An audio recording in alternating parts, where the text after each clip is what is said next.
One of the topics we'll be taking a look at this week is the U.S. political system, the U.S. government system. To do that, it's important that we take a look at the U.S. Constitution.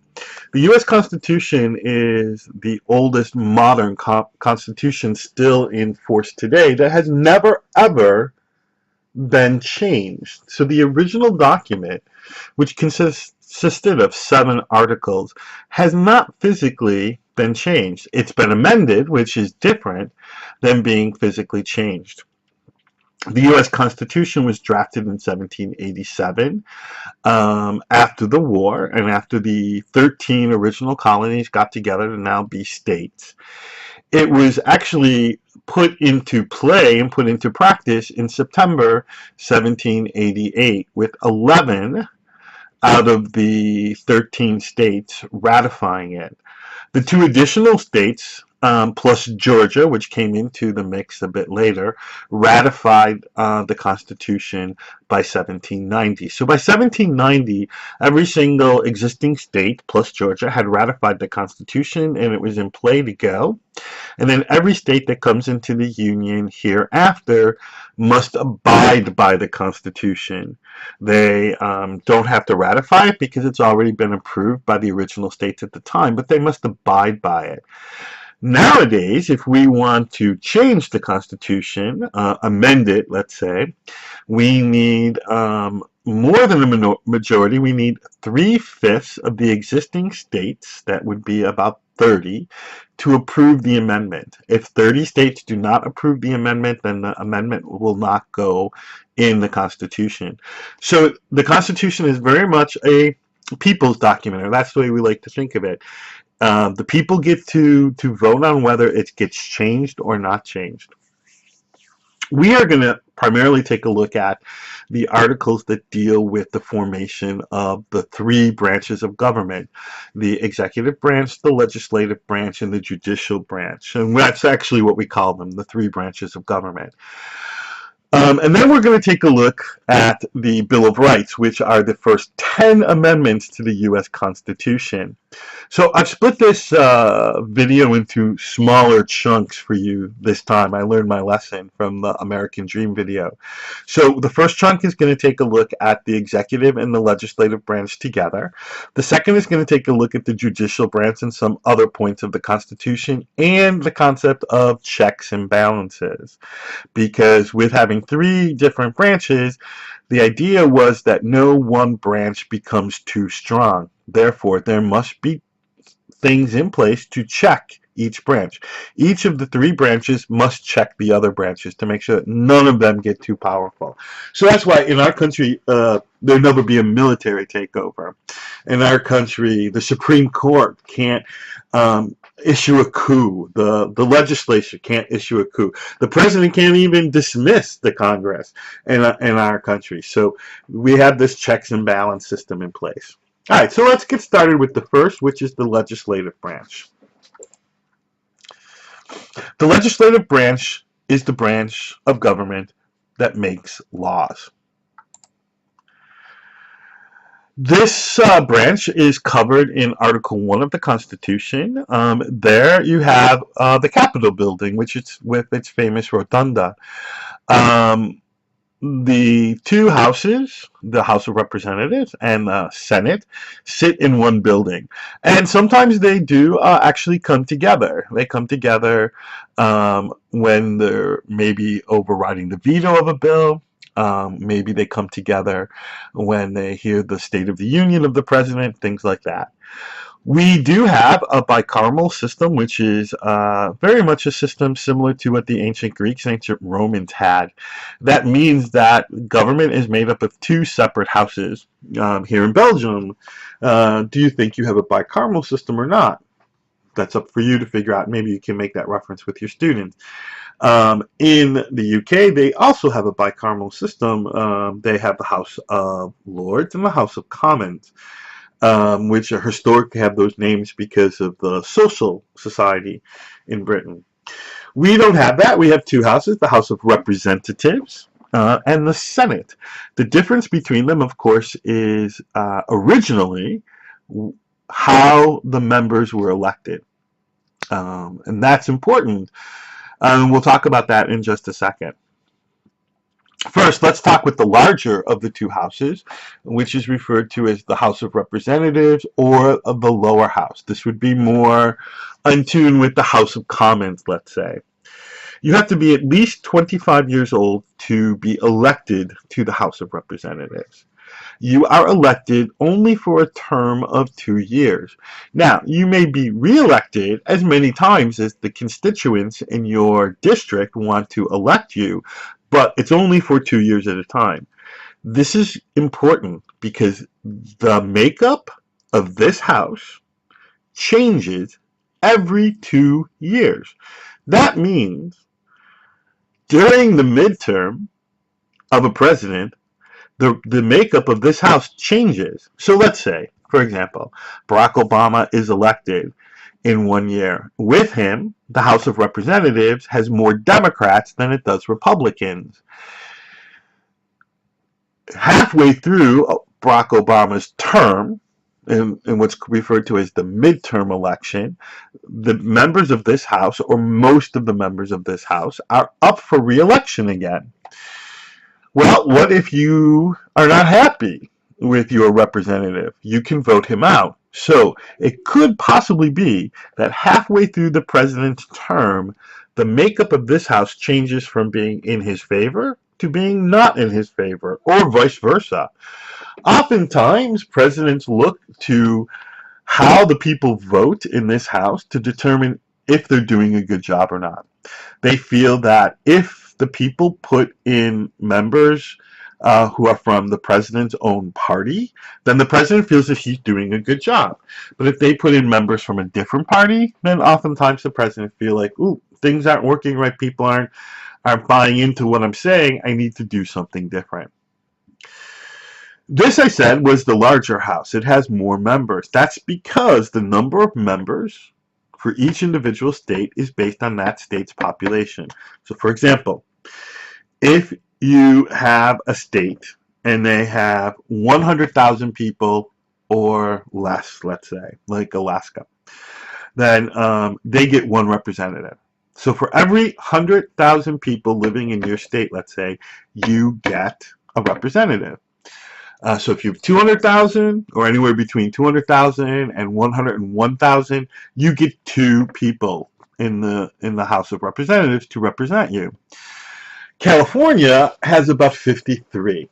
Now, with that number, that would mean that they have a population that's over 5,300,000 people, or up to that. So that means for every 100,000 people, they get one representative. So it's a very mathematical system. But in this case, the states with more people have more power in this House. Now, sometimes a state will send representatives from different parties so as that one party isn't overly represented from their state. And remember, each one of these members is voted on by the members of his district, the constituents of his district. So in California, there's 53 different physical districts. This can be represented by towns and cities, or parts of towns and parts of cities put together. So it's only people in that district that can vote.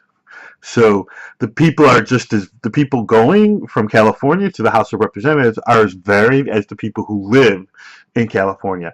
That's very important. The Founding Fathers felt it was important that everybody has a voice in the federal government.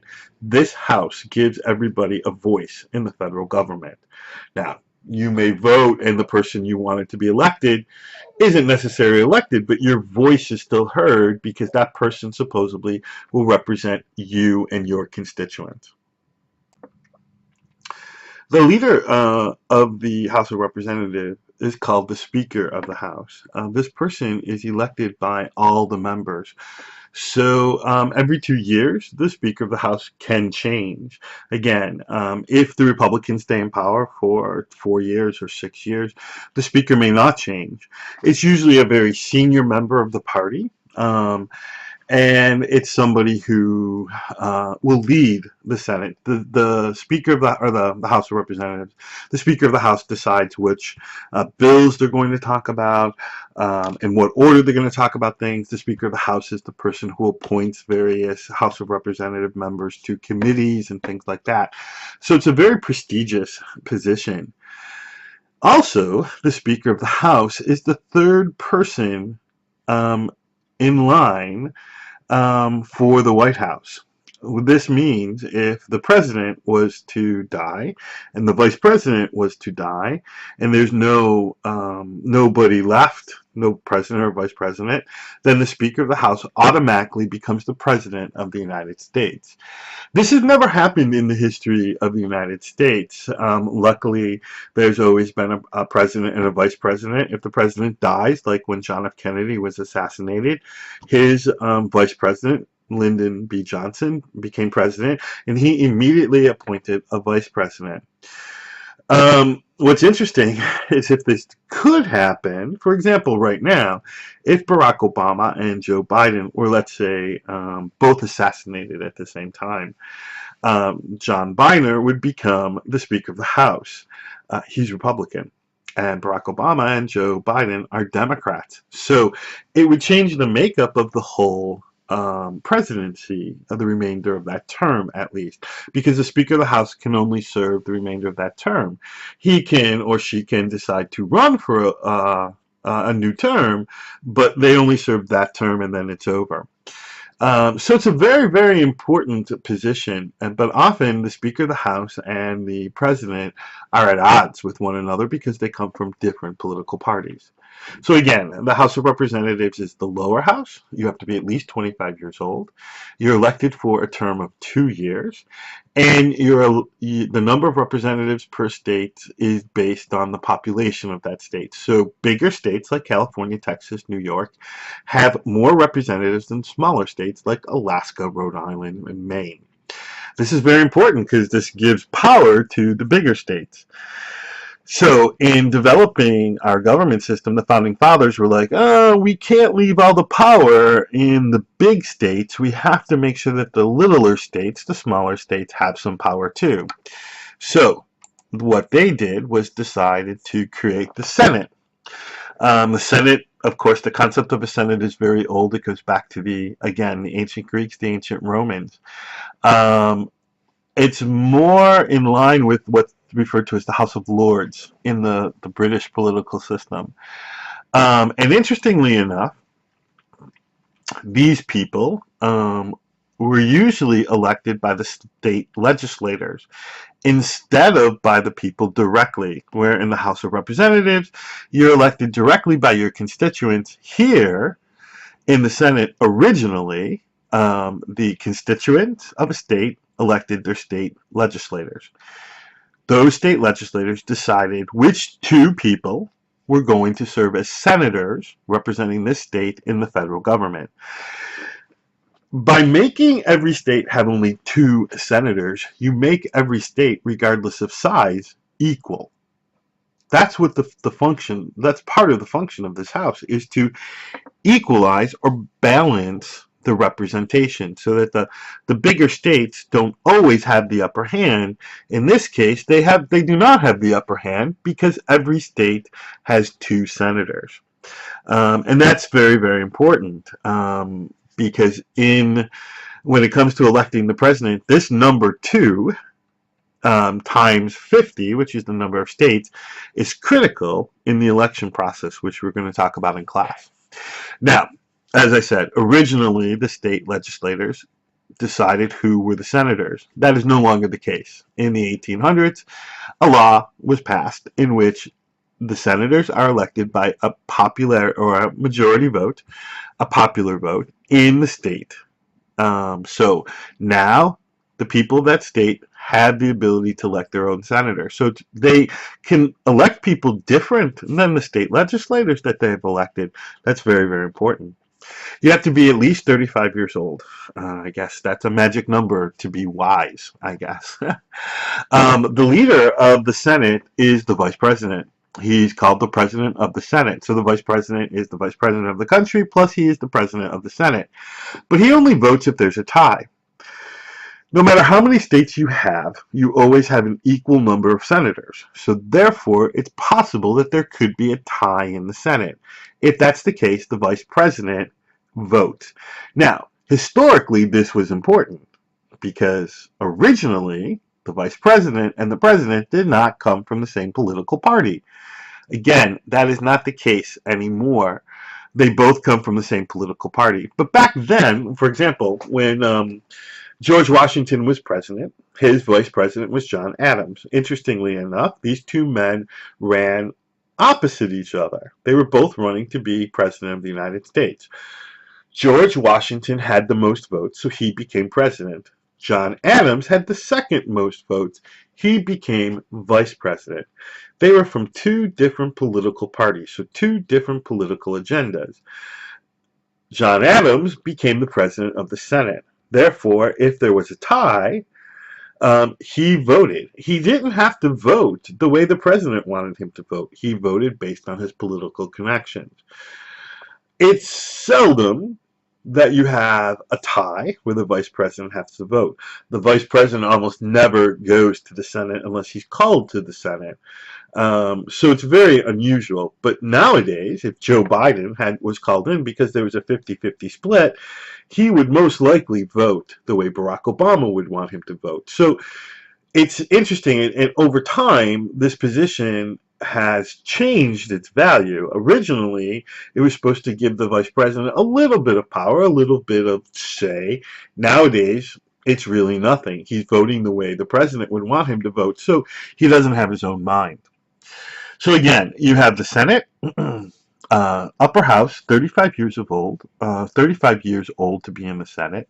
Now they are elected by the people of the state, and there are two, regardless of population. So Alaska has two, Maine has two, Rhode Island has two, California has two, Texas has two, and California has two. All right, so that represents these two houses. So what do these two houses do? Well, they are able to establish the armed services. So they were able to eventually establish the Army and the Navy and the Air Force and the Marines and the Coast Guard. They're all part of the armed services. It was the Congress that said, yes, we need an army. And so therefore they give money for an army. They raise money. That, of course, is called taxation. They will tax. They will decide what the taxes are to raise money so that the federal government can run. They and only they can declare war. This is why people like George Bush had to go to Congress, or Franklin Delano Roosevelt had to go to Congress to get a war declared. Franklin Delano Roosevelt, after Pearl Harbor was attacked, he wanted to go to war against Japan, which meant also going to war against Germany and Italy. He couldn't do this on his own. He had to go to Congress, make a speech, and Congress had to vote. Now, as often the case in our country, if we're provoked, most congressmen will vote for war. So after 9/11, George Bush went to Congress to have them declare war on Afghanistan and on Iraq. Getting the war declared on Afghanistan was fairly easy. We believed, rightly so, that we were attacked by Al-Qaeda, and Al-Qaeda was in Afghanistan and being sponsored by the country of Afghanistan. We wanted to eradicate that terror, so therefore we declared war on basically Afghanistan. Getting the war declared on Iraq was a bit more tricky. In this case, Iraq did not provoke us into war. Instead, George Bush presented proof, what he considered to be proof, that Iraq was producing weapons that were deadly to the general population, that he had the ability to produce chemical weapons and nuclear weapons and things like that. So therefore, it was in our best interest to go after Iraq. And also the fact that Iraq, he believed at the time, was harboring terrorists like Afghanistan was. But even though George Bush wanted to go to war, he could not have gone to war and paid for it if Congress did not approve it. And in both cases, Congress approved. George Bush was smart in this case. He had the war on Iraq declared shortly after the war in Afghanistan, and emotions were still high after 9/11, so people voted to declare war. Many people backtracked that choice later on, saying that it was the wrong choice and they regret making that choice, but yet at the time, they did. Congress also has the ability to create post offices. So as new states came into the mix, it was up to Congress to declare what their post office, where their post office would be, and things like that. Nowadays, the post office pretty much is still part of the federal government, but they're trying to make it more of a self-sufficient thing, like the one in the Netherlands nowadays. Um, and that's difficult because the post office loses money more than they make money, so they're a drain on the money. In addition, they could create the federal courts. So again, as states came into being, they looked at the state, they divided it up into districts and said, okay, for this part of the state, here's a federal court, and for this part of the state, here's a federal court. And so they created these courts.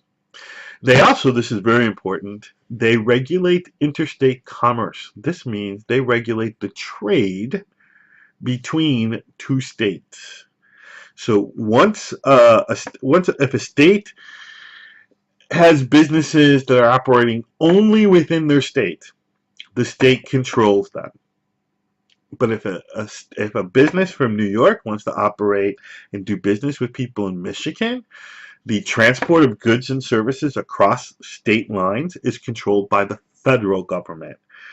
This is an interesting point because with Obamacare, the new healthcare initiative, Obama was able to get it passed and approved because the federal government does not have the power to regulate health insurance, but they do have the power to regulate how health insurance providers provide services to people outside the state in which they do business.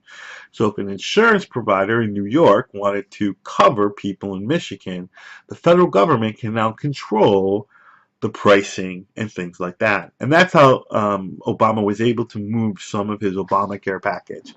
So again, Congress can establish armies, they can raise money, they can declare wars, create post office, create courts, regulate interstate commerce, and most importantly, they create the laws of the land.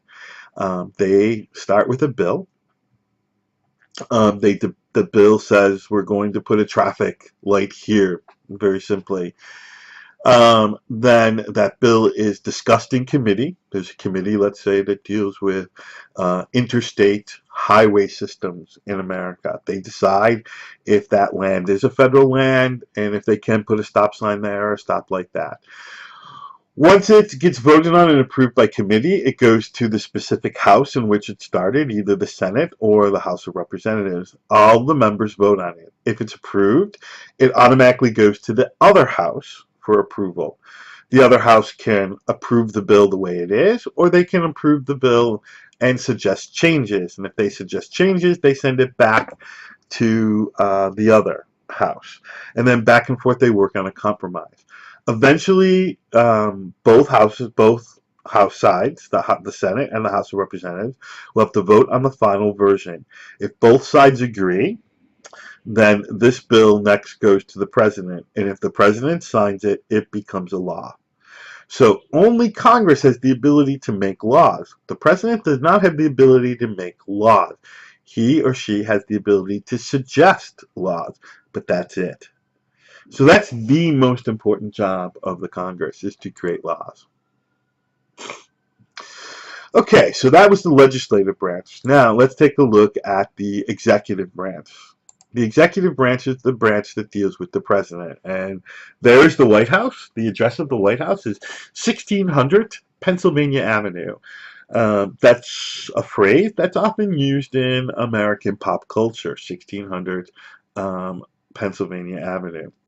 The White House was not where the first president of the United States did business. No, George Washington, the first president who served for 2 terms, he served in New York City. At that time, Washington, D.C. did not exist. Instead, they used New York City, the biggest city in the country at that point, and they set up the federal government there. As a matter of fact, if you visit New York City and you go into the financial district, into the Wall Street area, you can actually see the federal building where George Washington served as president.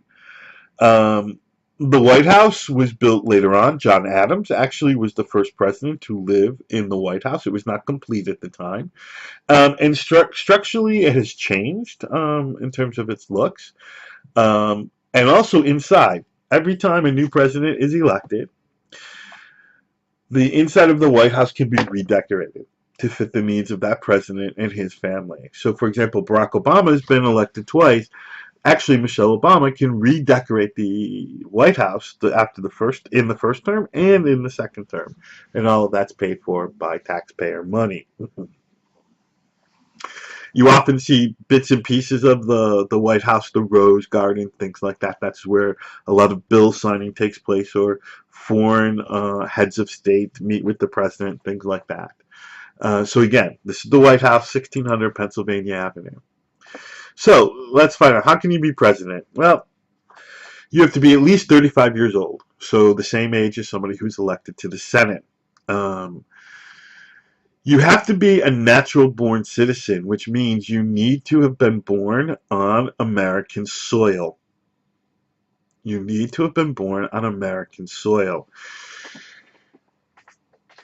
Anybody born in one of the 50 states is born on American soil. Anyone born on an Army base or Navy base or Air Force base outside of our borders, but on one of our official U.S. bases, is considered to be born on American soil. If you're not born on American soil, you may not even run for president. There's just no way you'll be elected. Barack Obama, the controversy surrounding him was that people kept saying he was born in Kenya. Not true. He was born in the state of Hawaii. And of course, he showed the birth certificate to prove it, but those people still don't believe it. So being a natural born citizen is very, very important. And sometimes Congress will create laws which gives people born, for example, we built the Panama Canal. The Panama Canal was not built on land owned by America, but land owned by Panama.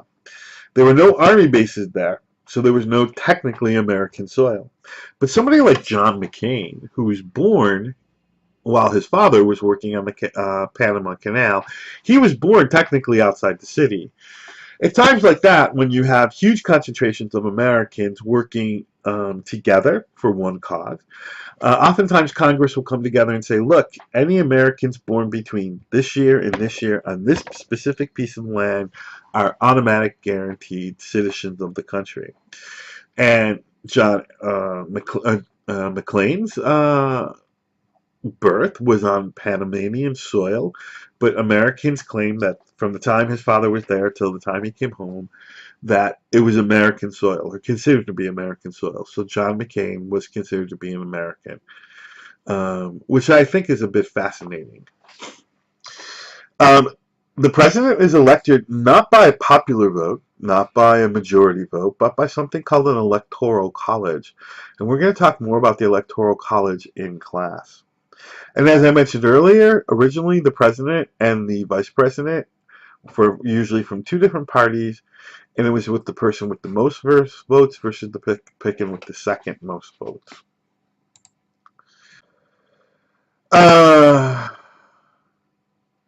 Yeah, in this little cartoon, they talk about how the Congress and the president are often at odds with each other, and here the guy on the left is saying, yeah, nobody expects you to put an end to all of this, even though you'd want to, and Barack Obama is saying, yeah, I'd love to, but Congress is holding me up, and I just can't abolish Congress, can I? And that's true. No president may say, this Congress is not working, you're all dismissed, let's hold new elections like they do in some countries. That's not the case for us. You have to be elected fair and square. So what can the president do? Well, whereas the Congress establishes the armed service, the president is the commander-in-chief. Ultimately, he or she is the person in charge of all the strategic defense of our country. The president also forms a cabinet. These are his most trusted advisors, and its cabinet is based on people's interests, so reading and things like that. So he establishes a cabinet, so it includes things like the Secretary of State, the Secretary of Defense, the Ministry of Infrastructure, things like that. And then he can pardon criminals. If a criminal has been accused of a federal crime and sits in a federal penitentiary, the president can commute or pardon that person. Commute means to lessen the sentence, and pardon means to say, you're scot-free, you may go. Often when the president is finishing his term or a second term, people will write and say, please, please, before you leave, would you please pardon so-and-so? So oftentimes you see an influx of pardons at the end of a president's time in office. The president can make treaties with other countries. So FDR made a treaty with Britain and Russia after World War II, but it's still up to Congress to say, yes, we approve this treaty, or no, we don't. The president signs a treaty, and then Congress comes back and says, no, that doesn't make the country look very good. And that's happened. It's actually happening now with the whole movement changes in education. He appoints judges, so where the Congress sets up courts, it's up to the president to say who presides over that course. He appoints judges, which we read. He reports to Congress, usually in something called the State of the Union. This is where we are. This is where unemployment is. This is where entitlements in. All over that, over and over again. He reports to Congress. He gives a State of the Union every year, except for the inaugural year. He may make suggestions to Congress for bills and things like that. The president acts as the head of state, where in Britain, the Queen acts as the head of state. Here in America, the president is the person you want to be talking to, not anybody else. And he has the ability to make sure that the laws are carried out to the letter of the law. So the Justice Department works under him, not anybody else. Therefore, oh God. So as I was saying, the president ensures that the laws are carried out. Congress establishes the laws, but it's up to the president and his Justice Department and his Attorney General to make sure that these laws are carried out effectively. Now, the president and his advisors can decide that a law they don't think is fair, and they may decide not to enforce that law until the Supreme Court, which we'll talk about in a few minutes, says that the law is constitutional or unconstitutional. This was the case with the DOMA law. That's the Defense of Marriage Act that was established under George Bush. Under Barack Obama, he instructed the Justice Department and members of the Justice Department not to defend the law anymore. And in not defending the law ended up in front of the Supreme Court, and the Supreme Court said that DOMA is unconstitutional, therefore it's no longer a law. And that has opened up the floodgates of allowing for same-sex marriage in America.